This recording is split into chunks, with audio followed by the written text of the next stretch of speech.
This is the John Daney Leadership Podcast, where we seek meaningful conversations that might urge the community of faith forward. Hey everyone! Welcome to the first episode of a brand new podcast. We're trying to facilitate, the goal of this podcast is to try and facilitate conversations that will bless the church. Things that I think are important for us as church workers, as church members, as leaders to think through and work through and process in real time. And so that's why we're doing this, is really just to try and bless you with some things that maybe you've struggled with or worked through already, the expertise of people that I know and love, just as a resource for the church.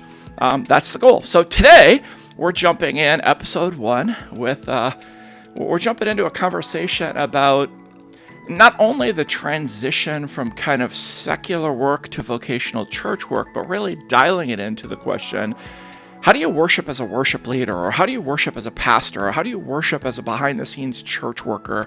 How do you do this? Like, there seems to be a hurdle that many people struggle to traverse in their transition from some other vocational calling to a professional church work calling. And how do you overcome that? I know in my years of professional church work, I've walked with a number of leaders who have left businesses and secular careers and followed God's calling into professional church work. And there always seems to be a hurdle as it pertains to Sunday morning. This intersection of, wait a minute, my work and my worship life are now overlapping, and I'm not quite sure how to work through that. And so that's the conversation for today. Let me introduce our guest. I said earlier, people who are near and dear to me, and this lady certainly is. She's on our staff here at St. Andrew as the creative director / worship leader, heads all of our artistic ministries, our worship ministries here at St. Andrew. This, my friends, is Kristin Schweain. Hey, Kristin. Hello there. So maybe, Kristin, as we jump into this, I mean, you're walking someone through this transition right now in your department at church. Our new media guy is making this transition right now in real time. And so this is a very timely conversation for you / us here at St. Andrew. But before we jump into that, maybe you could give me your backstory. Maybe you could tell us a little bit about who is Kristin Schweain, as much as you want to share about your pre-church work world, and then how did you pivot into the church work side of things? Well, it's interesting you mentioned your pre-church work world, because the interesting thing I think with this conversation about being this transitional thing into working in church and worshiping, because I never anticipated or planned on working in ministry and working at a church. That's not something I thought was going to happen. And yet God called me to do that. And so that's been, I think, part of my story and how I've had to make that adaptation as well. So let's see, I grew up in the church, and I studied music. I went to college for music and was my plan was that I was just going to be a professional musician, and I had aspirations in that regard, but I was really determined that, kind of naively, if I'm honest, that I didn't want to teach music. I think at that point, being a church worker wasn't even on my radar, so I just knew I wanted to study music and perform music and write music, and so I did study it in college, and then I got an amazing opportunity during my, the first semester of my senior year of college to join a Christian band that was being put together and had some really solid backing, and so I spent some time getting to live my dream, so to speak, in a band called Zoe Girl with two other fantastic, wonderful ladies. So that was my early 20s. And touring all over the world in a tour bus with... In a tour bus, and yes. Yeah. And writing and recording and just doing... and how many Zoe Girl albums are there? I should have thought about some things you might ask. All right, never mind. There were a few.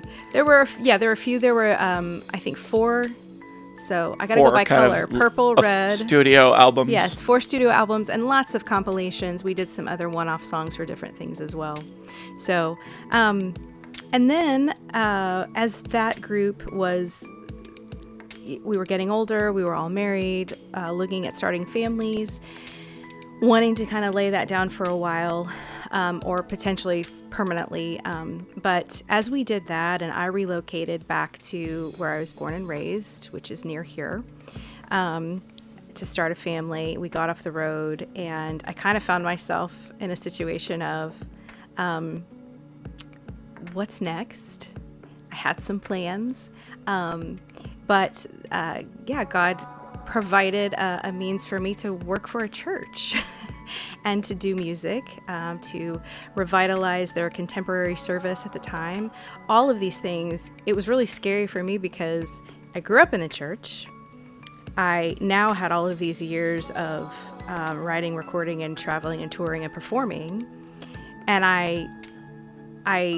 the thing that I didn't think I could actually do, or I didn't feel I was equipped for or ready for, was actually what I ended up doing, which was going to work for a church and leading worship there, and just being a part of that. So anyway, God was providing for my family in that way, and thus began my journey to, I guess, sort of be on the other side of things, being on staff.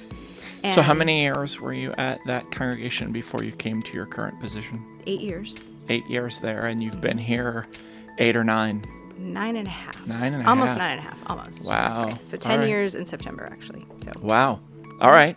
Yeah. So when did you first kind of hit that worship wall where you're in the grind of ministry and you're realizing, wow, I no longer just get to sit in the pew with my family on Sunday and hear the word and receive the sacrament? I mean, do you remember a moment when you were like, this is a grind and it's different? And for me, that's a little bit of a maybe nuanced question, because prior to that, when we were traveling all the time, I wasn't in a pew every single Sunday. So your experience is a little different because you had already kind of broken that cycle. Yeah, I think so. But it was still it was still just a different thing to now be one part of, or in certain respects for the one service I was responsible for, it was all that was happening. So not only was I not accustomed to it all the time in the same congregation and group of people in church, but additionally, I was now the person really putting all of that together and leading, a lot of that. And so I think it right away for me was more job than anything, if I'm honest. And not in a bad way, just it was what it was, and I felt the weight of what I'm doing and doing the thing well. I do recall understanding, maybe because of my background with all that we did, we would, of course, we were doing concerts and performances, but we were almost always, when we had the chance, when we were given a long enough set, we would spend some time to worship with people and to lead them in praise and worship in that regard. And I even remember it was important to me because, first of all, when you're performing and you can tell people are engaged, it just makes it a different experience than when you have the times where you look out and people are just staring at you and you feel like... Very similar to church. Well, I was going to say, it experience. translates into church. And so I had this innate kind of understanding of my heart was, this really isn't... I'm in charge of it. I've put it together. We're up here leading. And yet really what needs to be the most important thing is that we're doing church and we're worshiping the Lord and we're hearing his word proclaimed and we're a part of that picture. And yet it's hard also because my heart was that I wanted people not to be distracted, but to be able to be a part of the service and to be worshiping as well, and thus singing and thus responding. So anyway, I think I entered into it with just that idea of it's my job to try and facilitate that to the best of my ability. And thus came out of it kind of times of what do I do when I feel like it's not connecting, or I feel like I'm not doing a good job. Because it's really easy, for me at least, to hone into that in those moments, and that can kind of overshadow what's happening. And so then my takeaway is centered on maybe what didn't seem to go well and what was. So as you've battled that tension between Yeah. kind of wanting to make sure that you do it at a level that it's not a distraction, and that kind of can get in your head of, oh, wow, the video stuff didn't fire on time, or the transition into whatever didn't work as well as I wanted it to, or whatever. As you've done that, have you found some like hacks? Are there mental tools that you use? Are there things that you kind of check yourself in real time as you're standing on the platform, or if you're dealing with a behind the scenes issue that you find yourself going, hey, I need to remember this is worship. Mm-hmm. This is worshiping a God who loves us and gave himself for us, and I have the privilege. I mean, are there tips for that? That's a really good question. Are there tips? I guess I just want to first acknowledge that it's just a constant thing in motion. You're constantly, I feel like, and I wonder if you as a pastor are the same thing, because you're at the same time that you're proclaiming God's word with the message that you're prepared, and you're speaking to the congregation, but you're also affected by it, I would think. Absolutely. As you're delivering it, right?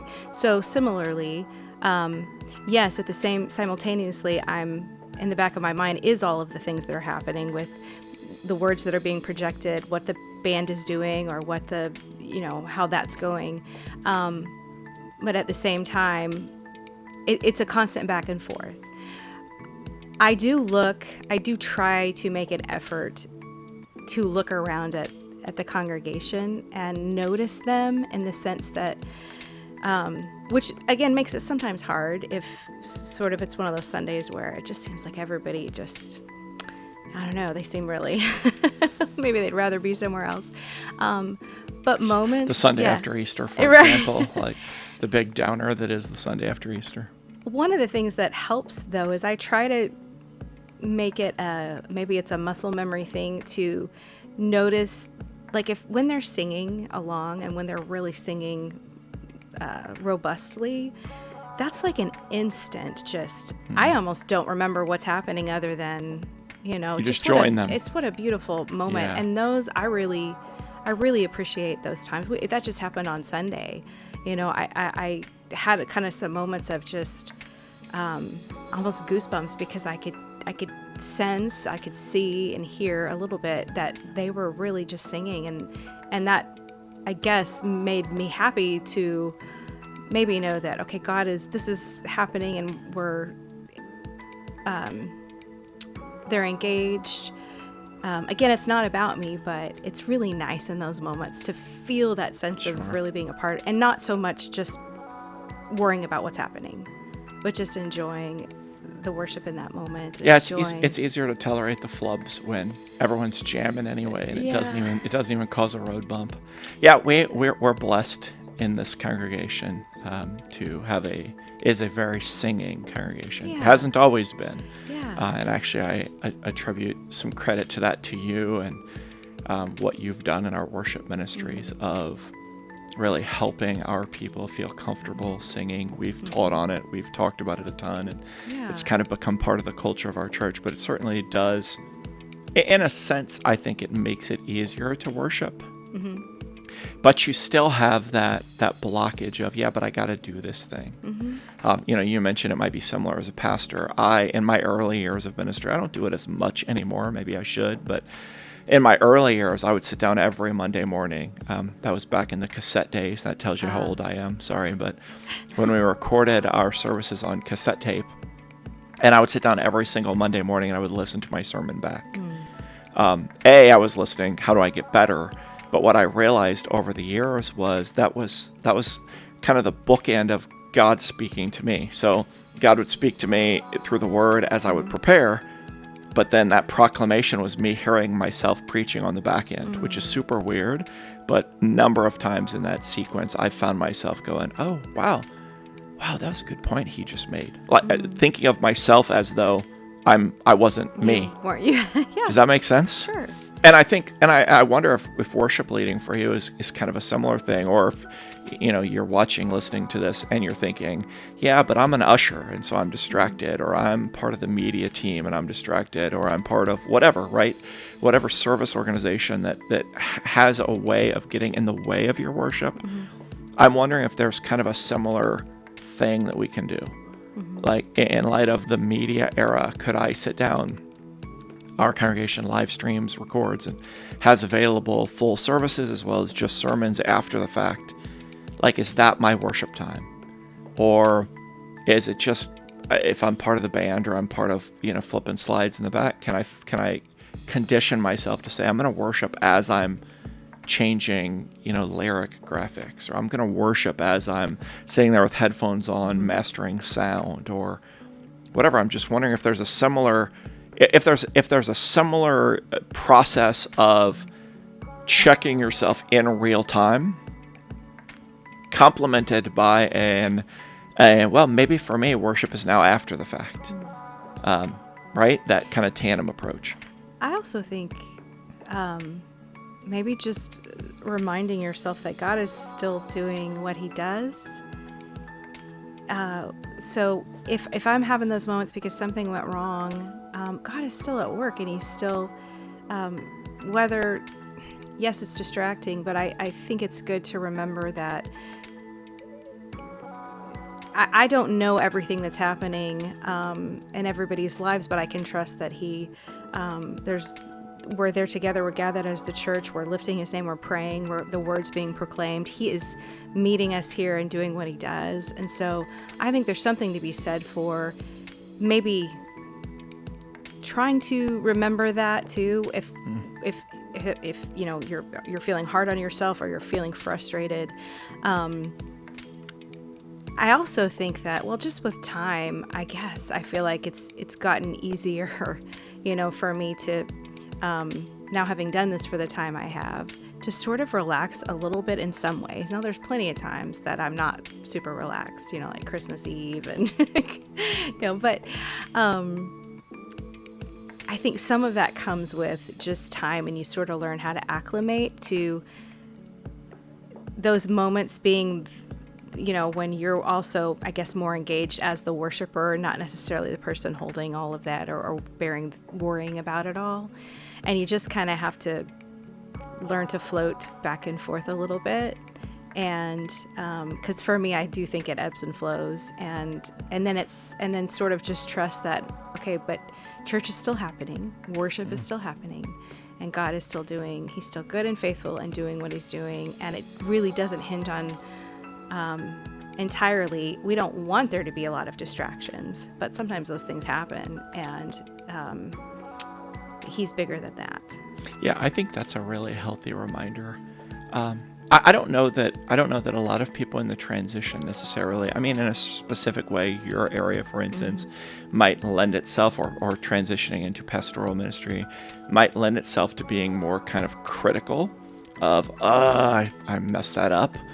But I do think that even people who, I used to work at Clorox. I'm making that up. I never worked at Clorox, but philosophically speaking, or hypothetically speaking, I used to work at Clorox, and now I'm the church business manager, or now I'm the church secretary, or whatever, right? I don't know that it has to be an upfront thing as much as I think it's a different hurdle of, this is now my work. And so if something goes wrong, I hope our staff feels a different weight of, I want to try and be part of the solution of that, right? I want to be part of trying to fix it. But that gives a different weight to the situation too. So now I can't just sit in church and sing and hear the word and be part of it in that sense. I now also have to engage this other part of my mind. So I think the process of saying, hey, God is still at work. I'm kind of taking your words and bending them a little. Sure. But I'm now part of the media team, or I'm an usher, or I'm whatever, right? I now have this official function that's distracting me from worship. Remembering that God is still at work in the word, even if you're not perfectly dialed into it. God is still worthy of worship and receiving worship, even if you are not completely dialed into it. I think that's a healthy reminder that if we can get there, we can then have a secondary conversation, which is, okay, so how do I make sure that I still have some quality time, that I still have those moments when I'm not distracted, when I'm not, always on in church, but this Sunday I'm not doing it. This Sunday I'm not leading, or this Sunday I'm not flipping slides, or this Sunday I'm going to allow myself to not be critical of, that color doesn't really look good on the screen, or whatever, right? Whatever the situation is. Is that helpful? I think so. I think it's important, regardless of the position that you hold and carry out, that, that you are, there are other times, this is your life, and this is your life in Christ. And so, our worship is highly important. That's the culmination in some senses of coming together as the church, and those moments. But additionally, there are other moments that we should be engaged in worship through our prayer and through being in the Word and seeking out community and living life together. And so, I think being fed additionally through those means can, I think maybe kind of help with some of those ebbs and flows, maybe, or those times where, I don't want to say gaps, but just be a part of the equalization of when you hold a position where you're kind of working in a sense and not just there as the worshiper, right? Participating. Yeah, I think that's good stuff. I mentioned in the intro that you currently have a staff person going through this. Yes. So I don't want to minimize it anyway, because it's challenging, right? It's challenging to have to fight through that intersection of work and worship. I'll put you on the spot, and you can duck this question. Are there practical things that you've shared with your staff person, or nothing that you want to share? Well, I said, listen, I totally understand. We've... Good leadership. I do, and I've been there. I still, it's a continual process to navigate, but it's a little shocking at first. But I don't want to sound trite with this. I think that it does get better in a sense, because you begin to, I think you begin to see the bigger picture of that, and you begin to see maybe how some of those moments that wouldn't be what you thought would be your ability to be in worship or participating in worship actually are, because you're still a part of what's happening. And no, it does look different, and it's not what it was, but there's still real beauty in that as well. And so I just said, but I completely understand, and I know the tension that it brings. So that's primarily the first thing that I offered. Yeah, I love it. It's empathy and understanding, but then also recognizing that you're kind of cutting a new pathway in your brain and a new pathway in your rhythms of life that takes a while, right? Yeah. Change sometimes takes a while to acclimate to, and I think that's really healthy. So thanks for sharing that, because I do think that's a lot of it, is learning, I have to figure this out in a new way. And it's different, but if God is calling me to this thing, this is part of the work that I have to do, is to figure it out. The funny, I don't know if I say funny, flip side or interesting thing is to go from this side now and then and I'm not in many experience or moments where I'm not somebody part of carrying out the worship experience.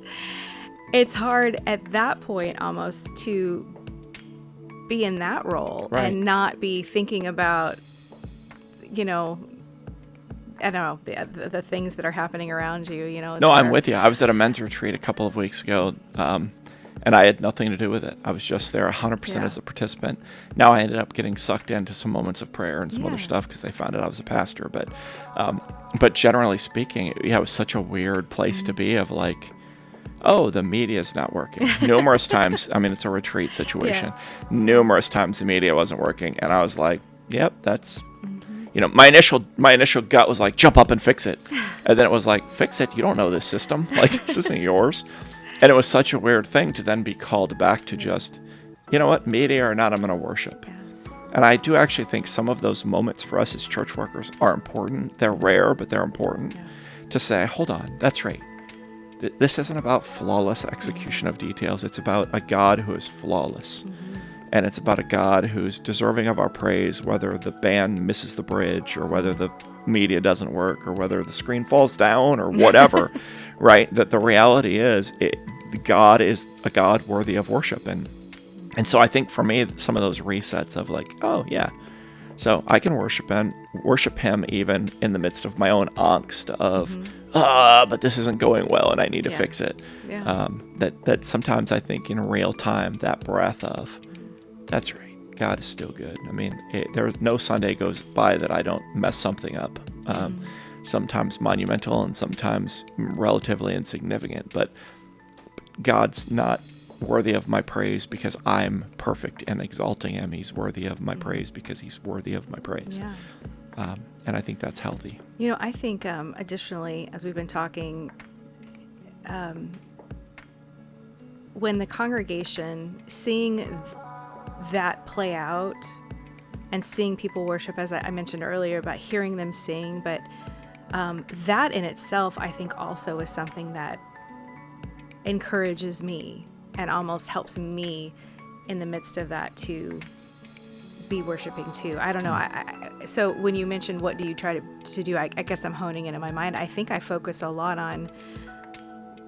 on looking at our people, and it just brings so much joy to see them come to life and to see, and even to see the progression over the years and to hear their voices. That is such an encouragement to me in the midst of what we're doing. And I think in some way it makes it like simultaneously makes it that much more important what I'm doing and what we're all doing, but also that much what am I trying to say? It makes it that much more important, but it also allows me to almost not worry as much about it. And I don't mean worry as in I'm not paying attention or I'm not caring. I just mean it helps me to balance it, I guess, better. I think congregational singing is mutual encouragement of the church. That it's hallelujah. We talk about it a ton here. Hallelujah, second person plural imperative, right? That's literally an encouragement. It's an indicative of the church to say, come on, y'all, we should do this. We should praise God together. And I think that's what you're describing. There's something fascinating. Yeah. So if you're listening to this, two things. Number one, if you're in a church that has a band leader or an organist for that matter or whatever, sing, because it actually encourages the people, the pastors, the staff, the volunteers that are connected into worship. And number two, if you're a person right now that's watching this and listening and you're struggling, reach out. To us, to someone else, we would love to talk to you about to keep this conversation going on how do you find meaningful ways to continue to fight this battle and stay out of your own head and stay present in the presence of the Lord, and how do you do that? And so if you're struggling right now and you're like, I don't even know where to go and this didn't give me enough answers, please reach out. We would love to have that conversation with you about just walking together and continuing to kind of cut those new pathways in your brain. So for sure. Kristin, thanks for taking the time. Pilot episode, you should get a trophy or something. If I had a trophy, I would give you a trophy right now. I'm like, how did I get to be the first one that you do? That's exciting. I could tell you that's because you are the most impressive and awe-inspiring and the first guest that I wanted to talk to. I think that's not the case. Or I could tell you that it's because we're just gearing up, and so no one's going to watch this one. Or it's because you office test. We all know this is you office down the way. No, so that just means maybe further down the road you'll invite me back. Or absolutely, we have other things to talk about for sure, like creativity in the church. Yeah. How does that happen? And songwriting stuff and all kinds of other facets of creativity. So I have sneaking suspicion you'll be back. All right. So thanks for doing it this time, though. I appreciate it. Thanks for having me. All right, y'all. I hope that this is encouraging, and I hope that as we move forward that you just continue to find resources and places and people and things to kind of urge you forward in the scattering of the seeds of faith. So have a great week. See ya.